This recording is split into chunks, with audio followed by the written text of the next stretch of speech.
You may not know it yet, but your life is about to change.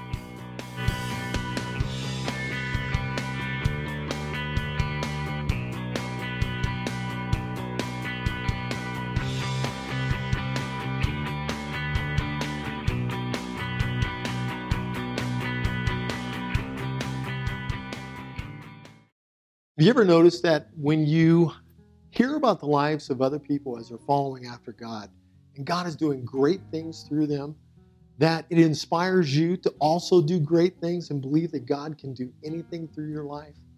Well, that's what this interview is all about. Today we have with us a wonderful guest, Betty Swan with Betty Swan Ministries. Hello, and thank you. I'm excited about talking to you. It's great to talk to you too. We've talked on the phone. I knew of your ministry. We had never actually met before. Right. So tell me about yourself. Well, do you want to know my background just as a human being? Sure. I'm from Sweetwater, Texas, which is in the middle of Texas, a little tiny town. It's about 11,000. I grew up, I became a Christian when I was 9. So I grew up, I probably was in church right after I was born and never missed. I just went to church a lot. My mother played the piano for the church and was a gifted pianist. So they were both Christians. They didn't necessarily understand all that God has to offer in the particular denomination we were in at that time. But that denomination taught me a lot and gave me my foundation, and I'm very grateful for it. And I stayed in Sweetwater till I was 18. Then I went to Texas Tech, got an undergraduate degree in 3 years because we'd had financial difficulty and my parents needed me to go through college really fast. While I was going through school, my last semester, my mother died suddenly of a heart attack. She was 48, and I had to give her mouth-to-mouth to try to save her life, and it didn't work, and she died. So that was very disturbing for me, of course, broke me in pieces. And you were how old? 21. Okay, that's young. Very hard to lose, especially when you're right on the cusp of life, right, and you need your mother. Right. I had been going with a guy for about 2 years, and I remember saying to my mother, "How do you know if you're in love?" And she said, "You'll just know." And so I married that guy, and I've been married to him for 50 years.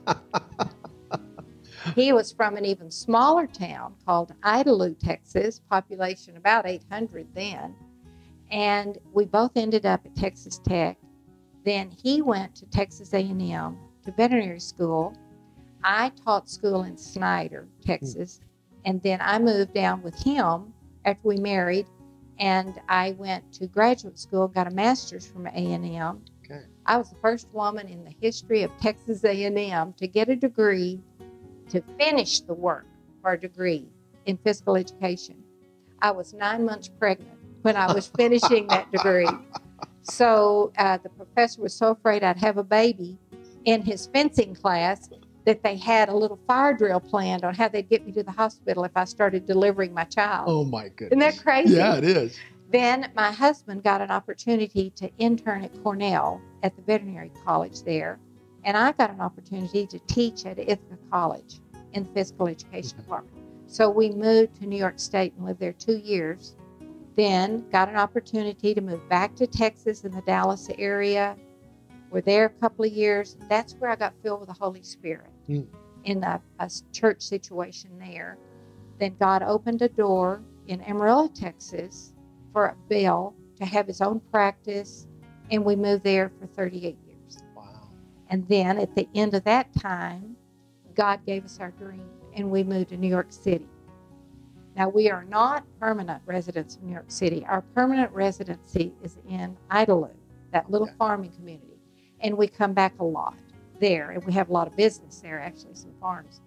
But God has given me a ministry in New York City. Seems like quite the dichotomy between New York City and a farm. Mm-hmm. So, totally different. And different. Both are us. We're both. We're very common people. And we're also people who are very adventurous. Now, because the show focuses on being an inspiration, telling an inspiring story for somebody else to be able to be inspired by and achieve what God has for their destiny, Who inspired you? Oh my goodness, so many people. When I was young, a woman in my town really inspired me, and I'd go and visit with her because even though it was a small town, she had big dreams and she just thought big, and I thought big. So I needed somebody that could understand that I did not want to be a small town girl. So I'd say she did. I'd say Christian mentoring type, probably 5 people. At each stage of my life, the right person was there. The first one was a woman named Viegno in the Dallas area, and she taught me how to evangelize. Then we moved to Amarillo, and there was a woman named Debbie Titus that taught me how to be a model. I was a model for a while, and to present myself in a way to mentor women. There was a woman there named Winona Cobb. She taught me how to do evangelism around the world. So she was a mentor. And then there have been men that have been mentors for me. Jimmy Evans has been a mentor. Larry Titus has been a mentor. So God has just been very faithful to put the right people in my path at the right time. What would you say were the common ingredients between all those different individuals, male and female? What was it that they shared? I would say that every one of them shared a single-hearted passion for God. And I had that. And they also were big dreamers. So I would say they shared that. I would say they were humble. They were so outstanding, but they were humble. And I was inspired by that. Now, if somebody had only listened to the first part of this program, they may not think that God was able to use a person who just saw that humility was a great attribute in a great way. But God has been using you greatly. So now let's talk about your ministry. What has God led you into doing all these however many years? Oh, I've been happy to share it. I want to say one thing. I live by a lot of little sayings. And one of them I live by is, when you walk in humility, you carry the presence of God with you. And that's what I'm interested in, God pouring through me. I have had jail ministries, had that for 10 years. I've had singles ministries, couples ministries, marriage ministries, working women's ministries. And through all of it, I knew God had called me to go to the world. And it never seemed to happen. So whoever's watching this show that's going, why isn't it happening? You call me. I want to tell you a little story. When I was 40, I said, God, I want a birthday present. He said, in my heart, your real ministry is not going to start till your mid-50s. I said, oh my gosh, I'll be an old lady. Unusable. I know. How can it be used? I know. I know. And he didn't say a word. That's all he said. But he kept calling me. And I kept trying to do it. 8 years later, 48 years old. God, I'm 48. And I can't get out there. I keep trying, and I'm 48. And inside myself, I heard, I know you're 48, baby. That's all I heard. Kept calling me. At 50, I said, God, I don't understand. There's women out there, they want to come home. I can't even get there. He said, inside, you don't have your message yet. And I said, how can I not have my message? I've taught Bible studies for 25 years. Didn't say a word.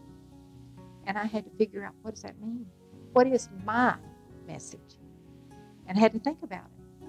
So about 2 years later, he was calling me, Rick, so often, 5 times in 1 week. And I mean calling me. And since you're not a woman, you're not going to understand this. But any woman watching this will understand this. Had children.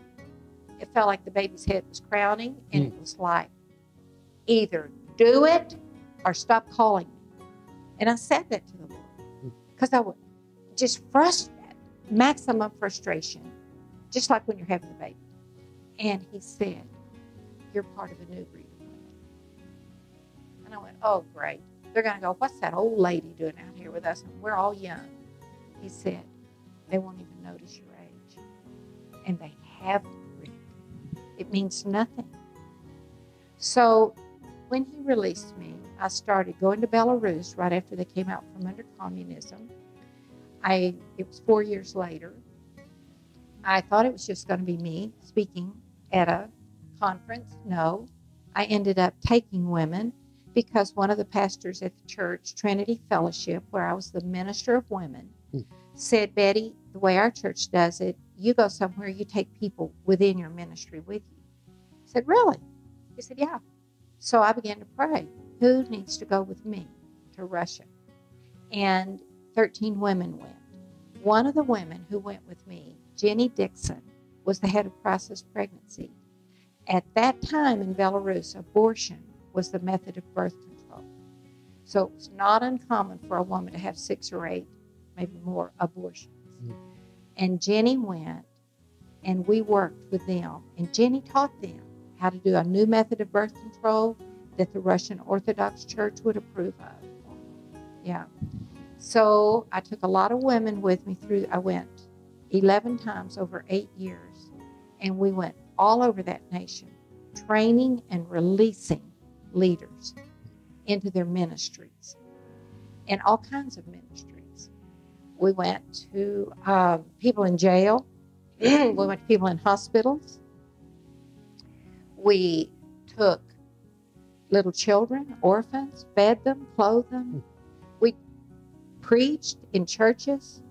I have a picture of me. I was one of the first women to preach in a large church in the former Soviet Union. And my boss at the time, who took me, Bill Duncan, as I walked up to speak, went, oh no, she has those big earrings on. They don't wear earrings. They don't wear makeup. Oh no, it's going to be ruined. Me, I didn't know better. I just let her rip and laughed and joked and spoke with great sincerity, and they wanted me to come. Oh. And when I went to speak, because I'm filled with the Holy Spirit, they called the pastor at midnight and said, how can we get this woman back? We want to know what she knows. And that began the ministry with the Baptist. At the same time, I met a woman who had been a communist, a laser physicist, and she had been called into the ministry. She had gotten saved and healed in a Norwegian's evangelistic crusade, and now she headed up the Pentecostal women. So for all those years, I worked with the Baptist and the Pentecostal. Then we moved into the Russian Orthodox, and also worked with the Lutherans, Seventh-day Adventists, Messianic Jews. It just became a very, very large ministry. When God said to me, you're through with Belarus, I was brokenhearted. I'm this kind of a person. I give 110%. Well, you were connected at this point. Oh, I love them. How many times had you been there? 11. 11 times. That's a lot. Oh, my gosh, Rick, I loved them. I can't even tell you how much I loved them. It built relationships. Mm-hmm. And, Rick, I had Jesus come. When I was sitting at my kitchen table, he was right here. And he said, you're through with Belarus. And I said, oh, Lord, no. I want to go all over Eastern Europe. I want to reach Eastern Europe. That's all he said. And then I had to come home and spend a year with him until God was ready for me to go to my next place. So I want the people watching. I want to look in that screen. I want to tell you something. Don't think it's going to roll out like you think it's going to roll out. You just be committed to however he wants to use you. Just say, anytime, any place, anyone, anywhere, you put me where I can serve you the best, Lord. And all I ask is let me reach my full potential before I die. And I promise you, you will have adventures you can't even dream of. So in waiting for that year, Rick, you know what God said to me? Am I enough? If I never let you go to New York and live, am I enough? Because by then we'd been going to New York City every year, and I had been finding ways to do ministry. And I said, no, Lord, you're not enough. I'm so sorry, but you and I are honest with each other. So work in my heart until you are. And Rick, in that year, he worked himself so much in my heart that when he said, I'm ready for you to go to Africa now, I said, I don't want to leave you. I don't want to leave what we have. It's so dear to me. It's so precious to me, Jesus. Betty, what you just said is really important. As a minister, we can allow the ministry to take place of God so easily. Or the business of the Or the ministry. business, or our families, or our spouse, whatever that is. But really, for a minister, it's the ministry. It is. And I think it's very subtle, because we don't, I'm sure that none of us would ever want something to get in the way with our relationship with God. No way. But we're doing this for God. It integrates into our relationship. Our ministry is very much a part of our relationship with God. Yes, but I can tell you, he's recently said to me, your quiet times with me do not need to be what you need to learn to do your ministry. Your quiet times with me need to be all about me, Betty. Where you just worship me, you soak into me. Betty, I will pour myself through you. You don't have to worry about that. That's good. That is really so good. I think I've been doing this 46 years, so I can tell you throughout the 46-year career, it's happening. And watch out. Go back into Jesus, Betty. He's your first love. And I'm there now. Good. I'm there. I've just been through one of those times. And it's not a one-time thing, is it? No. It's repeated. No. You come back. Oh, yeah. Yeah, right. But you're at a different level. Right. That's right. the difference. Or you perceive where you're at in a different way. Yes, and I went to Africa. I got ordained by Larry Titus's ministry, Kingdom Global Ministries International. And there's about 35 of us that have ministries that are around the world, and a few of them are Americans. But we meet every 2 years, and I was ordained in Boston at Tremont Baptist Church, where Abraham Lincoln had preached, Billy Graham had preached, and that's where I got ordained. That was in 2003, in this year that I'm talking about. I quit really in Belarus in 2004, but I began this deep walk with Jesus again, 2003, but in 2004, it really got what I'm telling you about, am I enough? And then he released me in 2005 to start going to Africa. And I began taking women and men with me. In fact, I took men with me to Belarus too. But I went mainly to Kenya. I've been 11 times to Kenya, 10, maybe 9. And then 4 times to Malawi, 2 times to Uganda, once to Tanzania, once to Rwanda, which I went there 17 years after the genocide. And I have a neat story to tell you about it. Would you like to hear it? I'd love to. We went to meet these women that were all young widows. Their husbands had been slaughtered. They were having to forgive the country. The president of the country, Paul Kagame, who's still the president, came to the people and said, if you don't forgive your neighbors and your relatives and the people who have been your officials, if you don't forgive them, we're not going to have a Rwanda. We're going to go under. So you have to.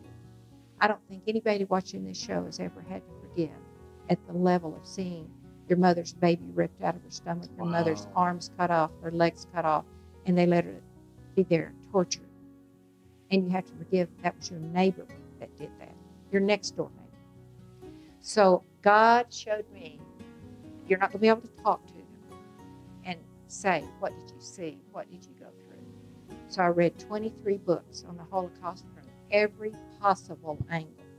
The people being brutalized, the people doing the brutalizing, the United Nations, their involvement. I did everything I could so I was prepared. And I was. But I took a woman with me named Judy Fuller, who is from Amarillo. And she was the hit in my mind because she was a widow, a young widow. And she got up on the stage to talk, and she said, I am not a widow. I am Mrs. Jesus Christ. And the women jumped up screaming and dancing because they were free. So my 23 books prepared my heart. Judy spoke. Then I took not only the Americans, I took 2 women from each country I had worked in because I wanted them to speak to the Rwandese women. I wanted to release them. My vision was to take women around the world with me who were from all the countries I'd ministered in. And I can tell you the truth, those women knocked it out of the ballpark. Yeah. I'm sure I said things that helped people. I'm sure I did, because I was called by God to head it, to do it. Sure. I was so concentrating on what these women were being released to do, to women who were desperate. I mean, the worst hurt you could ever have. And I saw how women can help women. You have a desire to empower people. Very deep. Yeah, I can see Very that. deep. Now, what did you see as the comparison between working in Russia and working in Africa? Were there similarities? And then what were the main differences? A lot of similarities. Women need to be told you can be great. Women need to be told God will have a place for you, and if you pay the price, you're going to enjoy it. And you're going to see it, and it's going to be big. Both places needed to hear that, because women are held back, especially in the ministry. I've encountered that. They don't want me preaching. You're a woman. That's not just in third world countries. No, it's all over the world. That's right here in the United States. I've known women in my ministry background that were pastors overseas, but when they came back, they were stripped of that title. Oh, yeah. It happens to me all the time. One time when I knew I was called to be a pastor, and I was called when I was 10 and denied it for 40 years. And God said, no, I called you when you were 10. They couldn't they struggle with it. And I called 2 people that mentored me, and I said, they won't let me do what God's told me I'm a pastor. And one of them said, I don't care if they call you jam or jelly. Get up and do what you're supposed to do. The other one said, I don't care if they call you Pookie. Get up and do the job. And that released me. Right. So see, I've gone around the world releasing women. I've had a ministry for 8 years in Pakistan. And that has been to men and women. God has used me to have Skype conferences, training bishops. We work within our system, our religious system, to a point. But it's God who's the one who commissions us, and it's God who's the one who ordains us. And it's God who opens those doors. I agree. If man shuts the doors, You God will go around the door. That's right. And open the door. Well, you're a perfect example. Look what you're doing now. People shut the door, and look at where you are. Well, like you, I think in some ways, I just try to say yes. And, ultimately you're right, is that God is going to work around the people that are short-sighted and that close the doors. And we just have to keep saying yes. And that's the verse in Revelation. I can open a door no man can open. And I can close a door no man can close. And it says it in Isaiah too. But I'll tell you, I told you I live by little sayings. One of them is, if you do it for yourself, you'll have some success. But if you allow Him to do it, He will place you in realms you never dreamed of. And I am living proof of that. Sweetwater, Texas, population 11,000. Ministering in New York City, population 8.5 million. Totally comfortable. Going around the world to any country. And He sends me to, did you notice, difficult countries. Right. I don't go to the pretty countries. I went when the president was still a communist, and they bugged our rooms, and they bugged our tables where we ate in restaurants. I went, to Africa when AIDS was just exploding. I'm going to tell you a God story. In Malawi, a lady came up for prayer after I preached, and she said, would you pray for me? My husband's missing. And I said, oh, really? Is he dead?